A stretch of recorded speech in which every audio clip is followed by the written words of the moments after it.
प्रभु का स्मरण।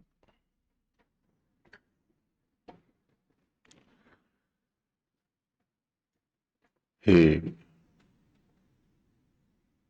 परम सुखदायक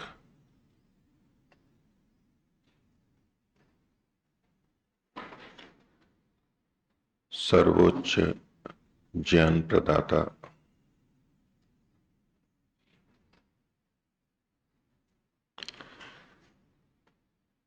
सर्वोत्तम हित करने वाले परमेश्वर,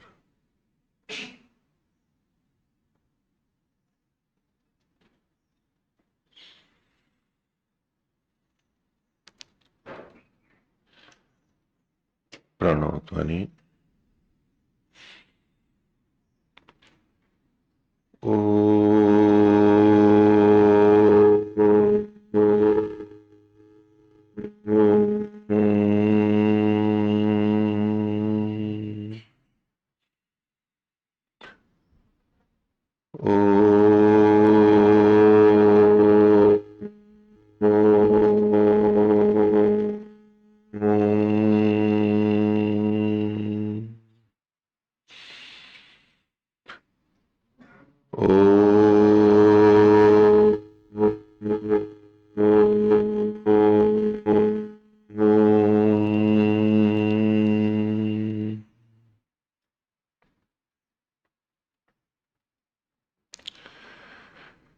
धर्म प्रेमी सज्जनों, आर्य समाज के 150वें वर्ष में आर्य समाज के विषय में जो हम कुछ अच्छे से और समझना चाहते हैं, तो महर्षि दयानंद ने आर्य समाज बनने से पूर्व आर्य समाज के बारे में जब विचार चल रहा था तो क्या बातें कही, उसको देखने का, समझने का प्रयास कर रहे थे।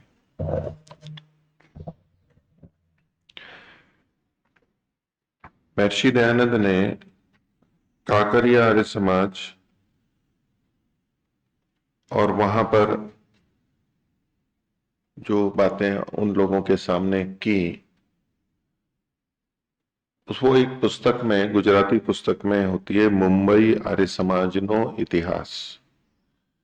शीर्षक है मुंबई आर्य समाज नो इतिहास। ये गुजराती में है। पहले दोनों प्रांत महाराष्ट्र और गुजरात एक ही थे, बाद में दो राज्य महाराष्ट्र और गुजरात, ये मुंबई और उसमें गुजरात का और इसका बहुत प्रभाव था। आज भी बहुत गुजराती वहां रहते हैं। ये पुस्तक दामोदर सुंदरदास जी द्वारा लिखित है, 1989 विक्रम में प्रकाशित हुई थी। और उसमें जो वाक्य लिखे गए हैं उसको डॉक्टर भवानी लाल जी भारतीय, उन्होंने थोड़ा संशोधित करके, यानी आधुनिक स्पष्ट हिंदी भाषा प्रचलित है, उसकी दृष्टि से थोड़ा सा भाषा का केवल स्वरूप बदला है, बाकी तात्पर्य और भाव वो स्वामी जी के ही हैं। तो स्वामी जी ने हिंदी में जिसमें भी बोला होगा, गुजराती में लिखा हुआ है, फिर उसका ये हिंदी अनुवाद है जो वाक्य मैं आपको बोल रहा था। तो एक वाक्य तो पहले, एक अनुच्छेद पहले आपके सामने रखा था। दूसरा जो मैंने प्रारंभ किया था, उसमें महर्षि बोलते हैं कि आप यदि समाज से पुरुषार्थ कर परोपकार कर सकते हो तो समाज कर लो। तो यहां पर उद्देश्य महर्षि का, आप यदि समाज से पुरुषार्थ कर, यानी समाज के माध्यम से, समाज से जुड़ के फिर पुरुषार्थ करके परोपकार कर सकते हो तो कर लो। अर्थात इसका उद्देश्य परोपकार था, और वो परोपकार आर्य समाज ने किया भी बहुत। पर ये परोपकार केवल सामाजिक कार्य वाला न हो करके उसके साथ में धर्म अध्यात्म भी जुड़ा हुआ था। उसमें दृष्टि, सिद्धांत, वो सब चीजें जुड़ी हुई थी, और उसके माध्यम से फिर वो समाज का भी उपकार करना चाहते थे। और आर्य समाज को तो उन्होंने उन्नति के लिए ही कहा था। उन्नति के लिए बनाया था। उन्नति हम व्यक्तिगत भी कर सकते हैं और समाज में भी कर सकते हैं। और जो हमारी व्यक्तिगत उन्नति है वो अधिकतर कोई विशेष संगठन बनाए बिना भी हम कर लेते हैं। जो भी हमारा समुदाय है, घर परिवार और जिन जिन से संपर्क करते हैं, जिसका जो है, बिना नाम का ऐसे ही संपर्क से उसमें हम कर सकते हैं। लेकिन जब विशेष कार्य करना होता है तो विशेष संगठन के साथ में मिलके समान विचार वाले फिर कुछ कार्य करते हैं।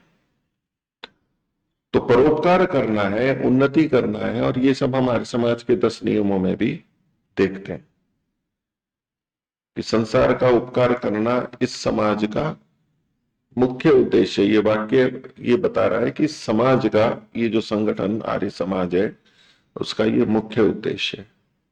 अब उसके अंदर शारीरिक, आत्मिक और सामाजिक तीनों उन्नतियां हैं, केवल समाज तक केंद्रित नहीं रहे कि आर्य समाज है तो ये समाज लोगों के लिए है, लेकिन उस समाज में उसके अतिरिक्त शारीरिक और आत्मिक ये दो भी महर्षि ने जोड़े थे। और एक प्रसंग में एकादश समोल्लास में महर्षि दयानंद ने ब्रह्म समाज और प्रार्थना समाज की जहां विवेचना की, उनके समकालीन थे आसपास में, उस समय वो भी काफी प्रचलित थे, सक्रिय थे।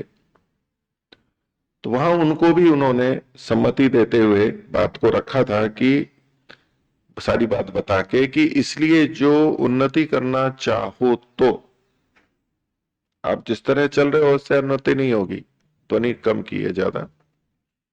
इसलिए जो उन्नति करना चाहो तो आर्य समाज के साथ मिलकर उसके उद्देश्यानुसार आचरण करना स्वीकार कीजिए, नहीं तो कुछ हाथ न लगेगा। संगठनात्मक दृष्टि से महर्षि को इतना स्पष्ट था क्योंकि एक विशेष आधार पर वैदिक ईश्वरीय बातों पर यह संगठन टिका हुआ था। इसलिए यदि वास्तव में उन्नति करना चाहो, पूरी उन्नति करना चाहो, तो आर्य समाज के साथ जुड़ो। या आपने जो अन्य समाज बना लिए हैं उसका कोई अधिक आधार नहीं है, कुछ प्रयोजनों के लिए बना दिए तो प्रयोजन थोड़े ही होंगे। तो महर्षि दयानंद आर्य समाज को उन्नति के रूप में तो देखते ही हैं और सामाजिक दृष्टि से महत्वपूर्ण देखते हैं, और ऐसा करें तो इसमें मेरी कोई मनाही नहीं है। कल भी मैंने इस पे जोर दिया था। एक तो होता है कि मैं बनाना चाहता हूं, महर्षि ने प्रेरणा की और बनाओ, आप लोग प्रेरणा कर रहे हैं, कोई बना रहे हैं, तो कि मेरी मनाही नहीं है, ये भाषा क्या बता रही है। परंतु इसमें यथोचित व्यवस्था न रखोगे तो आगे गड़बड़ा अध्याय हो जाएगा। अध्याय किसे कहते हैं? अध्याय होते हैं, वेद में अध्याय होते हैं, हमारे ग्रंथों में अध्याय होते हैं। तो अध्याय कोई छोटे बड़ा क्रम होता है, छोटा सा नहीं होता। एक सूत्र, एक श्लोक, उसको अध्याय नहीं बोलते। बहुत सारी बातें होती हैं, तो एक श्रृंखलाबद्ध कुछ बड़ा होता है, उसको अध्याय कहते हैं। उस प्रतीक को यहां महर्षि ने, ये जो आर्य समाज का क्रम चलेगा, काम चलेगा, कोई एक काम से नहीं, बहुत सारा, ये भी वो भी वो भी, बहुत सारी बातें होंगी, तो ये एक अध्याय बन जाएगा। और अगर ठीक से नहीं चले तो गड़बड़ा अध्याय हो जाएगा। मैं तो जैसा अन्यों को उपदेश देता हूं वैसा ही आपको भी करूंगा। इसका क्या मतलब है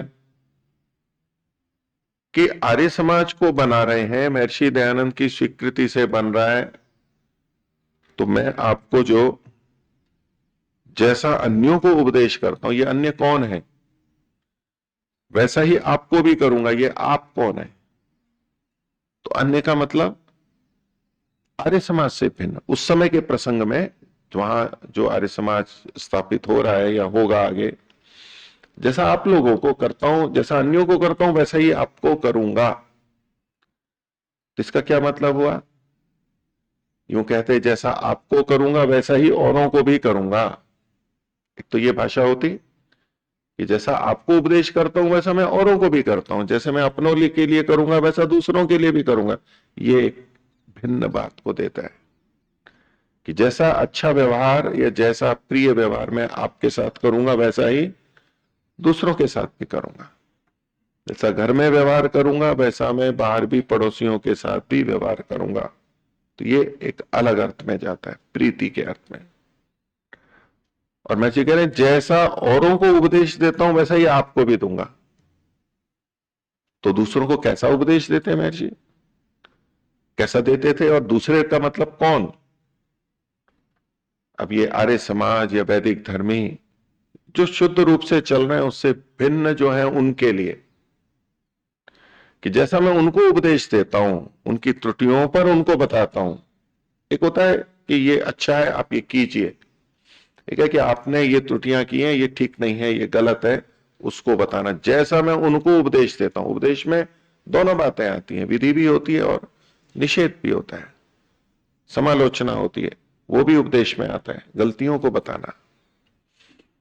तो महर्षि ने क्या लिखा, जैसा अन्य को उपदेश देता हूं वैसा ही आपको भी करूंगा। अर्थात अब ये नहीं कह रहे हैं कि जैसे वेद का उपदेश उनको देता हूं वैसे आपको भी दूंगा।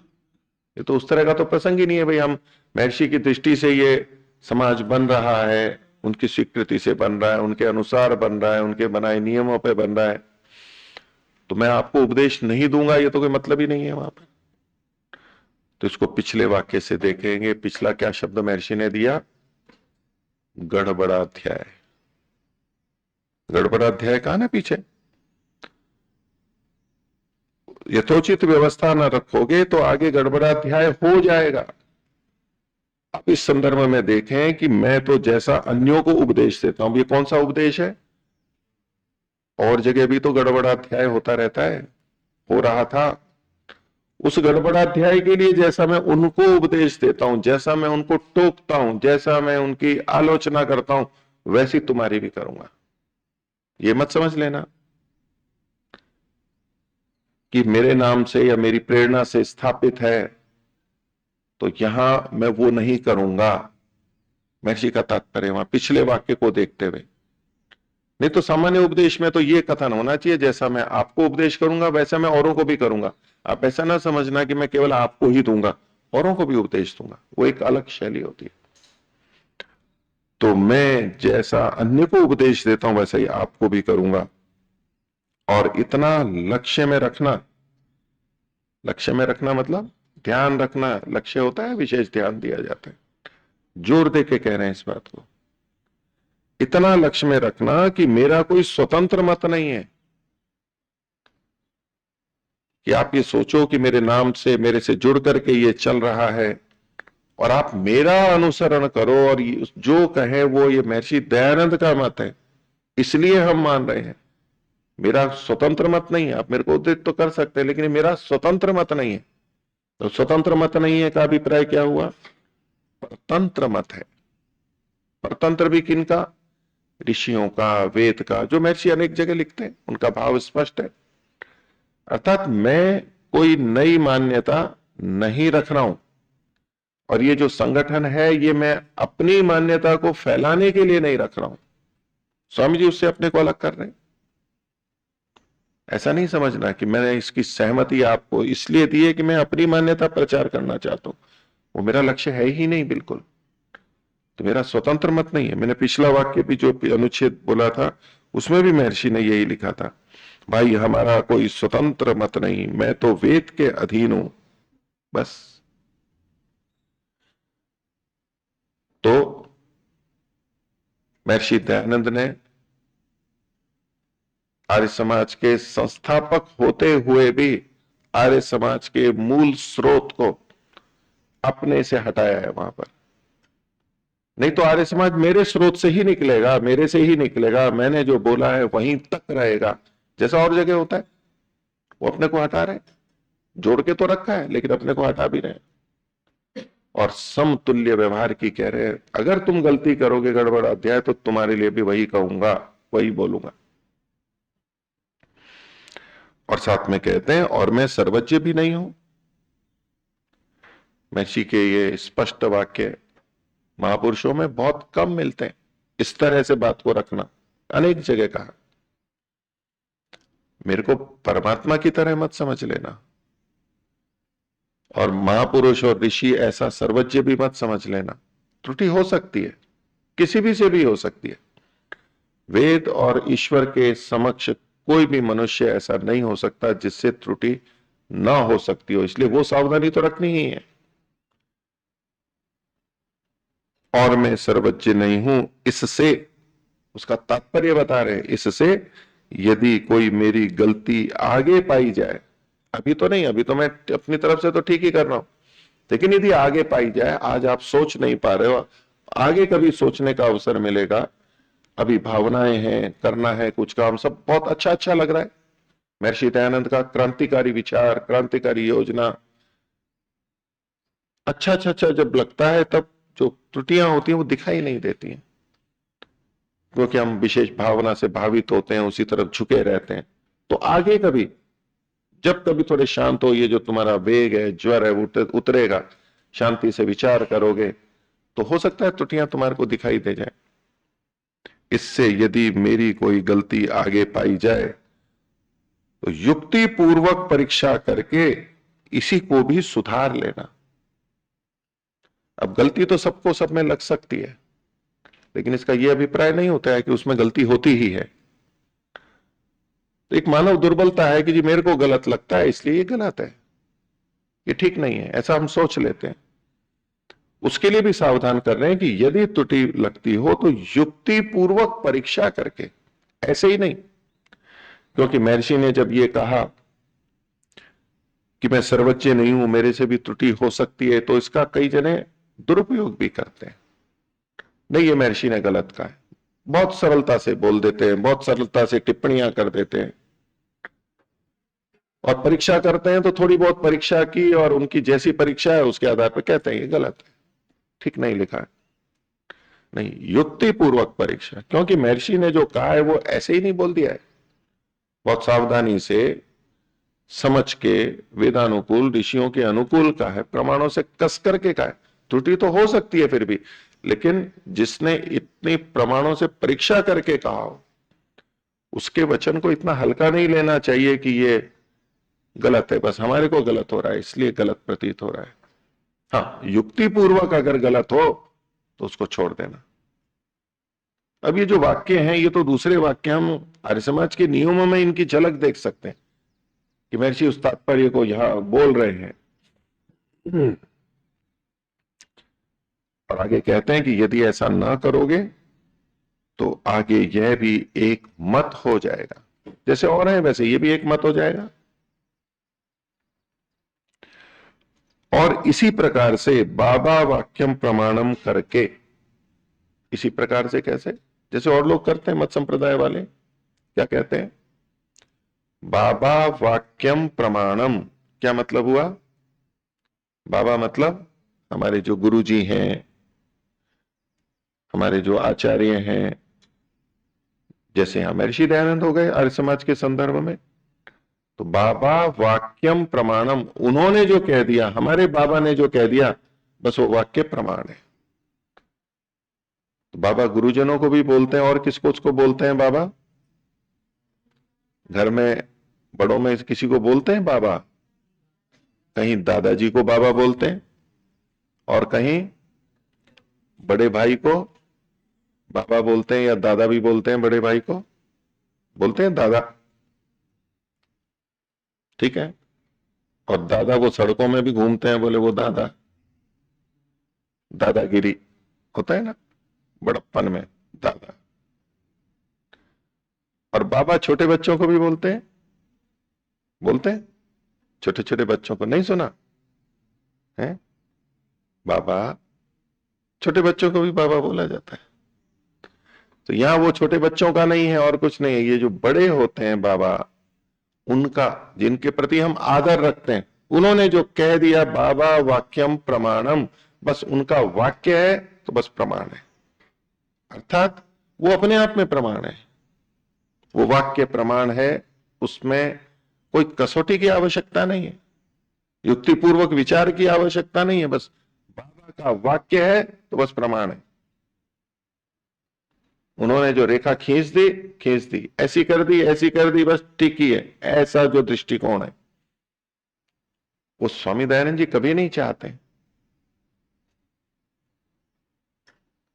एक और इसीलिए बोलते हैं ना, लकीर के फकीर, लकीर और फकीर एक जैसा, तो लकीर के फकीर, एक लकीर है बस उसी पे ही खींचे जा रहे हैं, चले जा रहे हैं, चले जा रहे हैं। ये हो जाती है भेड़ चाल, ये हो जाता है अंधश्रद्धा, ये हो जाता है अंधविश्वास। महर्षि दयानंद वो नहीं चाहते थे, ये आर्य समाज की आत्मा में डाला जा रहा है, बताया जा रहा है। आर्य समाज जो एक यज्ञ के रूप में, एक संगठन के रूप में था, महर्षि दयानंद क्या आहुति दे रहे हैं उसमें, क्या संकेत कर रहे हैं, क्या समझा रहे हैं, ये आर्य समाज का मूल है। ऐसा ऐसा आर्य समाज है, वहीं से प्रेरणा मिलनी चाहिए हमारे को। यदि ऐसा ना करोगे तो यह भी एक मत हो जाएगा, और इसी प्रकार से बाबा वाक्यम प्रमाणम करके आप भी वही करोगे, बाबा वाक्यम प्रमाणम, बाबा वाक्यम प्रमाणम। आर्य समाज इससे अछूता नहीं है, अभी भी बहुत कुछ अच्छा है, लेकिन कुछ कुछ व्यक्ति मानने वाले अति श्रद्धा में अत्यधिक इसी तरह से जीवन जीने लगते हैं और ऐसे ही फिर चर्चाएं करते हैं।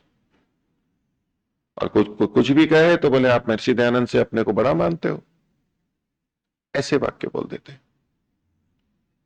आर्य समाज की आत्मा वहां भी हनन को प्राप्त होती है, आर्य समाज वहां भी क्षीण होता है, यद्यपि वो आर्य समाज और महर्षि दयानंद के नाम पर ही कर रहे होते हैं। लेकिन आर्य समाज की आत्मा और महर्षि दयानंद की आत्मा क्या है, उसके बाह्य रूप को संभाल के रखें, आत्मा क्षतिग्रस्त होती है, घाव लगता है उसमें। तो इसी प्रकार से बाबा वाक्यम प्रमाणम करके इस भारत में नाना प्रकार के मत मतांतर प्रचलित होके हुए हैं, मतलब भीतर भीतर दुराग्रह रख के, धर्मांध होके एक दूसरे के प्रति दुराग्रह होगा, इनका ठीक, इसका वाक्य मेरे बाबा, ये उनका वाक्य प्रमाण, मेरे बाबा ये उनका वाक्य प्रमाण, भीतर भीतर विरोध रख के, धर्मांध होके, लड़के मतलब लड़कर नाना प्रकार की सद्विद्या का नाश करके, भारत की बहुत सद्विद्याएं थी, नाश कर दिया उसका। यह भारतवर्ष दुर्दशा को प्राप्त हुआ है, इतिहास है लंबा। और महर्षि ने उस बात को समझा, देखा, पीड़ा थी, और वही बात यहां सावधान कर रहे हैं आर्य समाज के लिए, तुम ऐसा नहीं करना, नहीं तो इसमें यह भी एक मत बढ़ेगा, बस एक मत बढ़ जाएगा, बाकी कुछ नहीं। तो महर्षि दयानंद आर्य समाज को एक मत के रूप में प्रस्तुत नहीं कर रहे थे। मत या धर्म, वो तो मानव धर्म, वैदिक धर्म, वेद का धर्म था, बस उसके आगे कुछ नहीं। तो यद्यपि आर्य समाज एक समाज का संगठन है, सामाजिक दृष्टि से रचा गया, समाज के उपकार के लिए किया गया है, लेकिन फिर भी वो धर्म से अछूता नहीं है। हम आगे और वाक्य देखेंगे महर्षि के इस बात को बताने वाले, उसको साथ में लेकर के और फिर समाज का काम करने की बात महर्षि ने रखी। ये आर्य समाज की नींव की बात है जो महर्षि दयानंद हमारे सामने रख रहे हैं। आज का विषय इतना ही रखते हैं, आर्य समाज के नियम पर।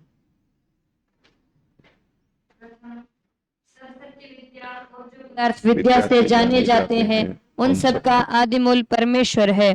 द्वितीय, ईश्वर सच्चिदानंद स्वरूप, निराकार, सर्वशक्तिमान, न्यायकारी, दयालु, अजन्मा, अनंत, निर्विकार, अनादि, अनुपम, सर्वाधार, सर्वेश्वर, सर्वव्यापक, सर्वांतर्यामी, अजर, अमर, अभय, नित्य, पवित्र और सृष्टि करता है, उसी की उपासना करनी योग्य है।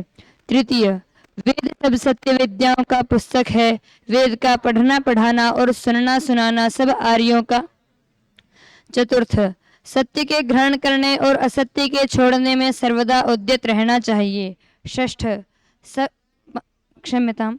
पंचम, सब काम धर्मानुसार अर्थात सत्य और असत्य को विचार करके करने चाहिए। षष्ठ, संसार का उपकार करना इस समाज का मुख्य उद्देश्य है, अर्थात शारीरिक, आत्मिक और सामाजिक उन्नति करना। सप्तम, सबसे प्रीतिपूर्वक धर्मानुसार यथा योग्य वर्तना चाहिए। अष्टम, अविद्या का नाश और विद्या की वृद्धि करनी चाहिए। नवम, प्रत्येक को अपनी ही उन्नति में संतुष्ट न रहना चाहिए, किंतु सबकी उन्नति में अपनी उन्नति समझनी चाहिए।